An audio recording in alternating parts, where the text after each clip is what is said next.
Vaovao mikasika ny francophonie kosa no atolotra anao amin'izao fotoana izao tsy mety miala amin'ireo trano efatra ireo fianakaviana maromaro etsy Andotam-penaka.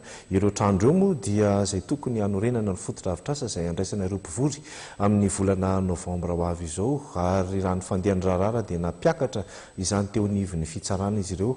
Manazava ny solombavam-bahoaka ny mpisolo vavan'izy ireo azafady ao amin'ny mpanao gazetinay Marc Antoine sy Tsira Kotarson. Nitorony raharaha eny anivon'ny filakevim-panjakana ireo fianakaviana voakasiky ny fandroahana eny Andotam-penaka manoloana ny fanamboarana ny fotodrafitrasa andraisana ny fivorimben'ny francophonie. Ho matolakandro tena namafy ny mpisolo vava azy ireo fa manana ny zo hipetraka ireo olony ireo ary ara-dalàna ny taratasy eo am-pelam-tanan'izy ireo. Lasaina taminareo mpanao gazety taminay anao manjery ary mbola lasainy ty arrêté ty koa fa ireo olonireo dia occupant sans droit ny titre.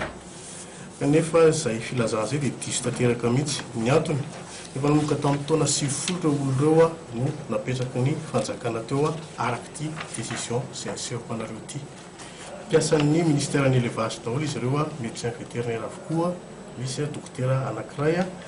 Tamin'ny 1990 izy nanomboka napetraka teo par décision an'ny ministère ny élevage.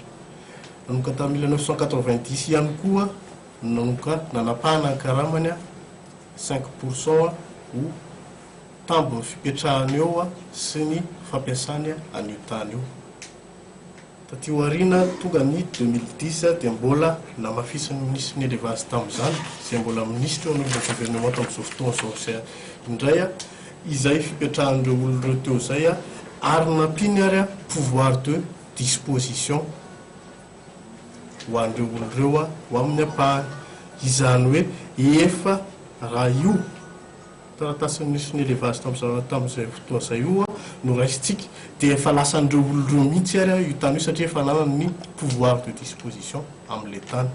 Gaga nefa izay ankehitriny fa notifiena arrêté amin'ny 12 sasany arodana ny trano amin'ny ray lazaina fa occupant sans droit ny titre.